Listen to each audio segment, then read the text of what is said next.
মুরলির তারিখ ৯ জুলাই ২০২৪।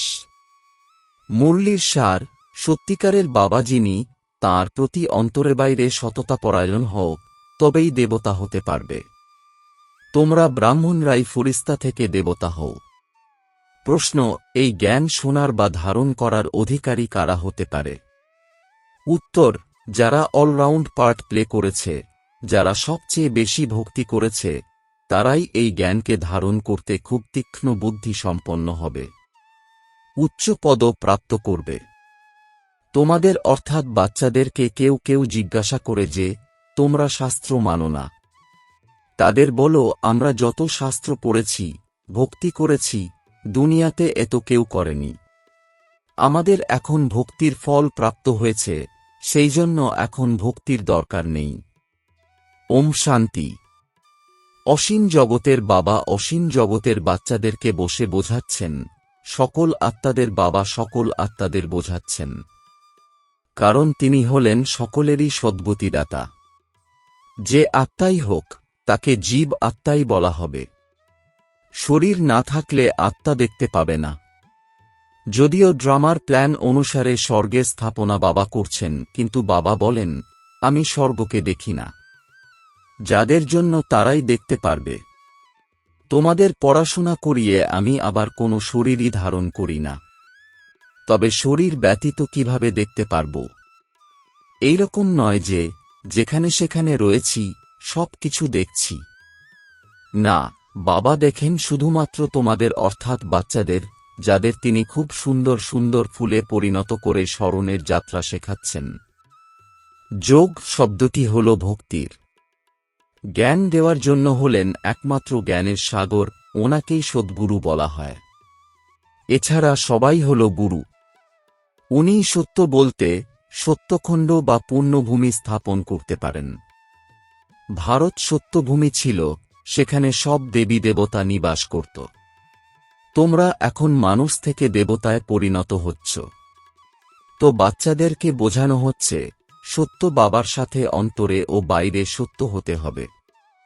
প্রথমে তো পদে পদে মিথ্যাই ছিল, সেসব ছাড়তে হবে, যদি স্বর্গে উচ্চ পদ প্রাপ্ত করতে চাও।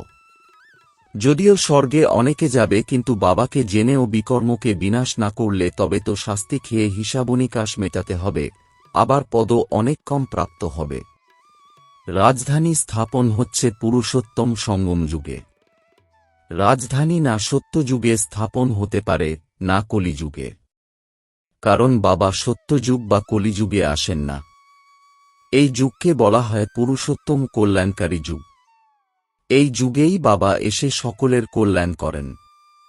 কলিযুগের পরে সত্যযুগ আসতে হবে, সেই জন্য সঙ্গম যুগও অবশ্যই দরকার। বাবা বলেছেন, এটা হল পতিত পুরানো দুনিয়া।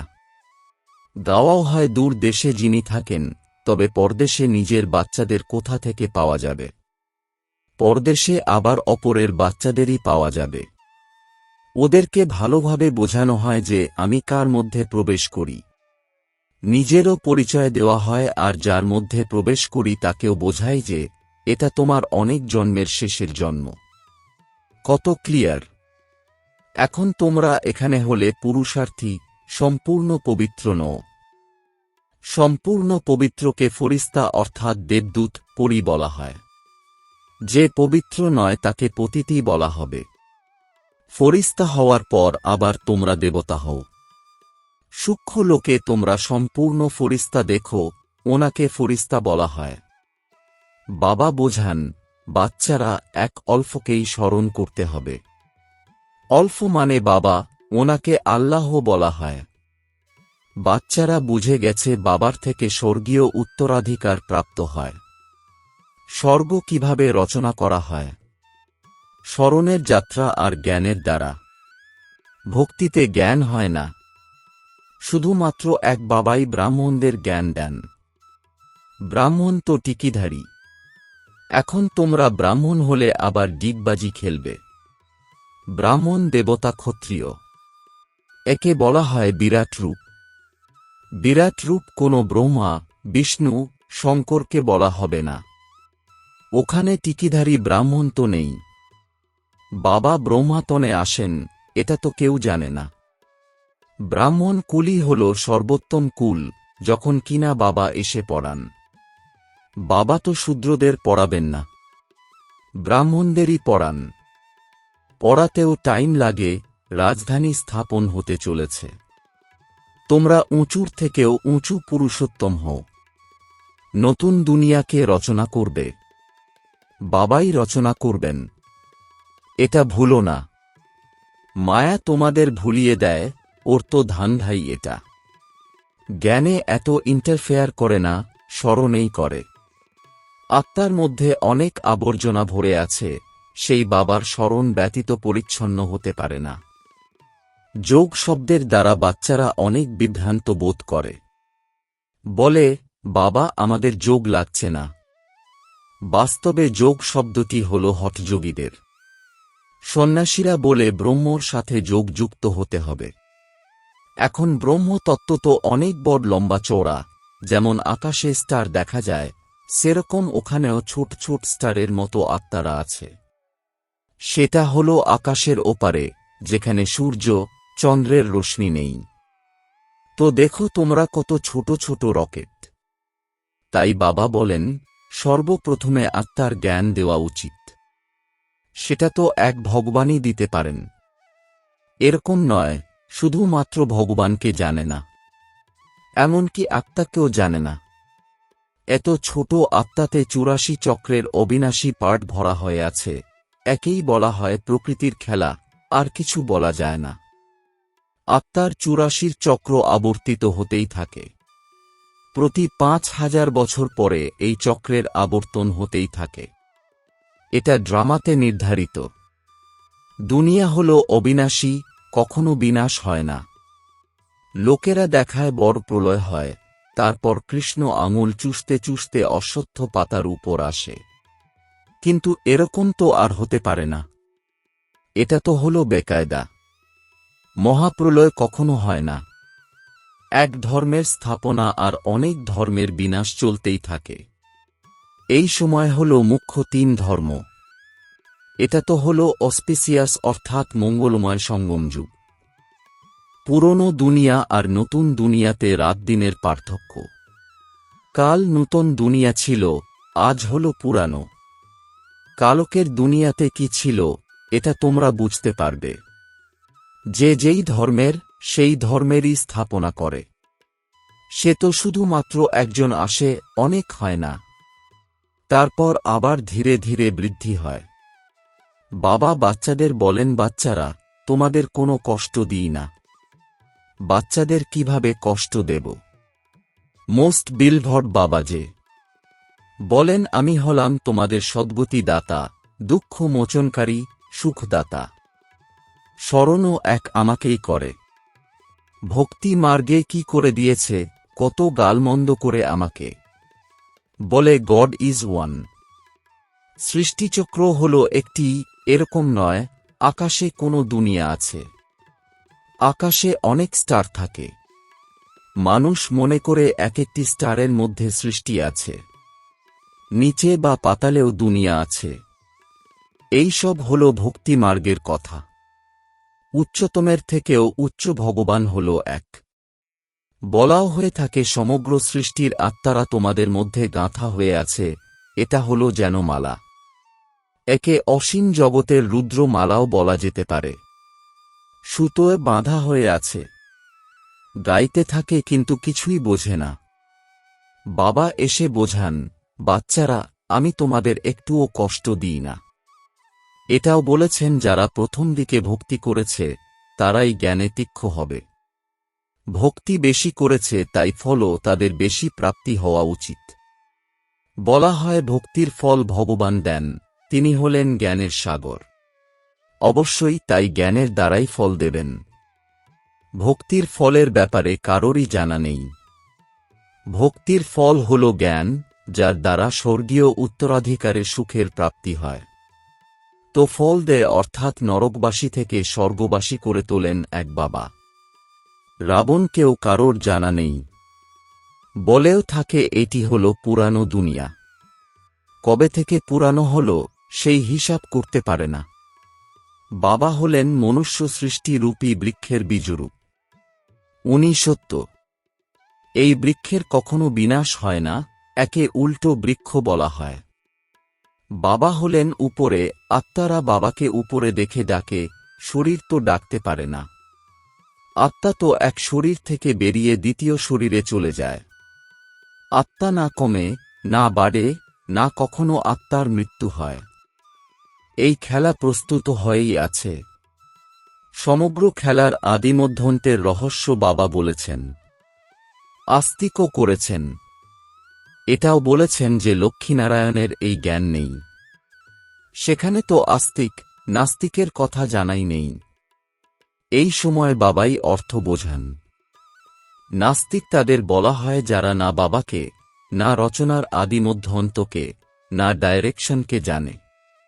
এই সময় তোমরা আস্তিকে পরিণত হয়েছ। সেখানে এই ব্যাপারই নেই। খেলা যে কথা এক সেকেন্ডে হচ্ছে সেটা আবার দ্বিতীয় সেকেন্ডে হয় না। ড্রামাতে টিকটিক হতেই থাকে। যেটা পাস্ট হয়েছে চক্রে আবর্তিত হয়ে যায়। যেরকম বায়োস্কোপ হয়, 2 ঘন্টা বা 3 ঘন্টা পরে আবার সেই বায়োস্কোপই হুবহু রিপিট হবে। অট্টালিকা ইত্যাদি ভেঙে ফেলে দেয়, আবার দেখবে তৈরি হয়ে আছে। সেটাই হুবহু রিপিট হয়। এতে বিভ্রান্ত হওয়ার ব্যাপার নেই। মুখ্য ব্যাপার হল আত্মাদের পিতা হলেন পরমাত্মা। আত্মারা পরমাত্মার থেকে পৃথক ছিল বহুকাল। পৃথক হয় এখানে আসে ভূমিকা পালন করতে। তোমরা সম্পূর্ণ 5000 বছর পৃথক ছিলে। তোমাদের অর্থাৎ মিষ্টি বাচ্চাদের অলরাউন্ড অর্থাৎ সবরকম পাঠ প্রাপ্ত হয়েছে, এই জন্য তোমাদেরই বোঝান হয়। তোমরা জ্ঞানেরও অধিকারী। সবচেয়ে বেশি ভক্তি যারা করেছিল, জ্ঞানের ক্ষেত্রেও তারাই তীক্ষ্ণ হবে, পদ উচ্চ প্রাপ্ত করবে। সর্বপ্রথমে এক শিব বাবার ভক্তি হয়, তারপর দেবতাদের। আবার পঞ্চতত্ত্বকেও ভক্তি করে ব্যভিচারী হয়ে যায়। এখন অসীম জগতের পিতা তোমাদের অসীম জগতে নিয়ে যাচ্ছেন, সেটা আবার অসীম জগতের ভক্তির অজ্ঞানে নিয়ে যায়।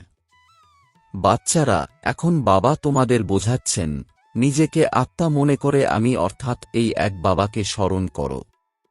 তবুও এখান থেকে বাইরে যাওয়ার জন্য মায়া ভুলিয়ে দেয়। যেরকম গর্ভে পশ্চাতাপ করতে থাকে, আমি এরকম করব না, বাইরে এলে ভুলে যায়। এখানেও ঐরকম, বাইরে গেলে ভুলে যায়। এটা ভুল আর অভুলের খেলা। এখন তোমরা বাবার অ্যাডপ্টেড বাচ্চা হয়েছ। শিব বাবা আছেন যে, তিনি হলেন সকল আত্মাদের অসীম জগতের পিতা। বাবা কত দূর থেকে আসেন।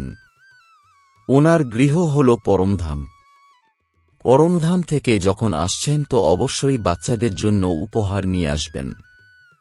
হাতের তালুর উপরে করে স্বর্গ উপহার স্বরূপ নিয়ে আসেন।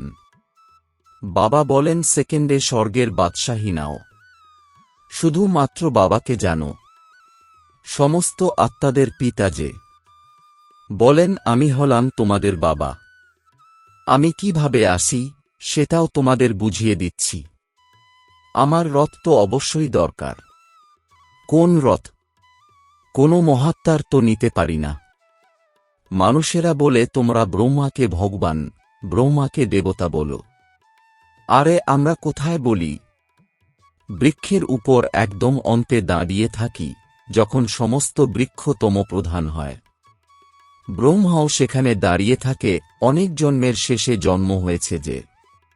বাবা স্বয়ং বলেন আমার অনেক জন্মের শেষের জন্মে যখন বানপ্রস্থ অবস্থা হয়, তখন বাবা এসেছেন। যিনি এসে ধান্ধা ইত্যাদি থেকে ছাড়িয়েছেন।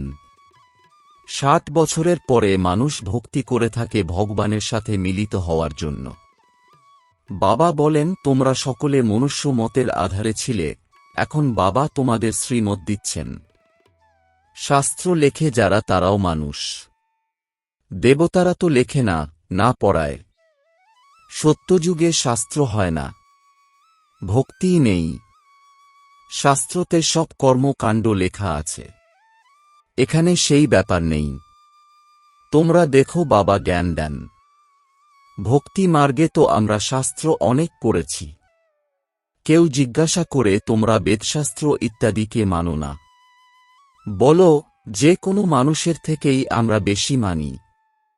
শুরুর থেকে অব্যভিচারী ভক্তি আমরা শুরু করেছি। এখন আমাদের জ্ঞান প্রাপ্ত হয়েছে। জ্ঞানের দ্বারা সদ্গতি হয়, আমরা আবার ভক্তি কেন করব?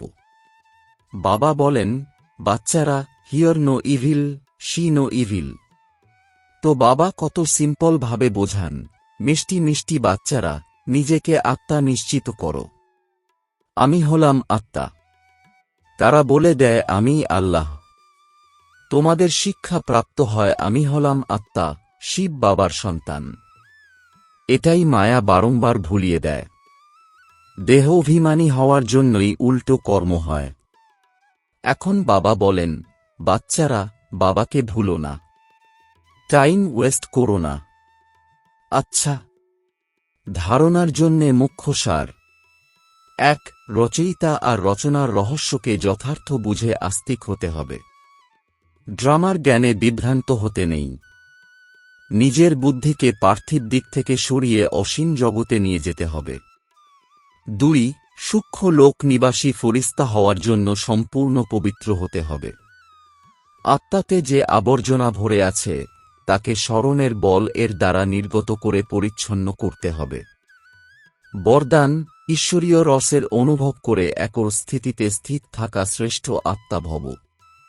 এর বিস্তার, যে বাচ্চারা ঈশ্বরীয় রসের অনুভব করে নেয় তার কাছে দুনিয়ার সব রস বিস্বাদ লাগে। যখন রয়েছেই একটি রস মিষ্টি, তখন একদিকেই অ্যাটেনশন যাবে, তাই না? সহজেই একদিকে মন লেগে যাবে, পরিশ্রম করতে হবে না। বাবার স্নেহ, বাবার সহায়তা, বাবার সাথ, বাবার দ্বারা সর্বপ্রাপ্তিগুলি সহজেই একর স্থিতি বানিয়ে দেবে। এইরকম একর স্থিতিতে স্থিত থাকা আত্মারাই হল শ্রেষ্ঠ। স্লোগান, আবর্জনাগুলিকে মার্জ করে রত্ন প্রদান করাই হল মাস্টার সাগর হওয়া। ওম শান্তি।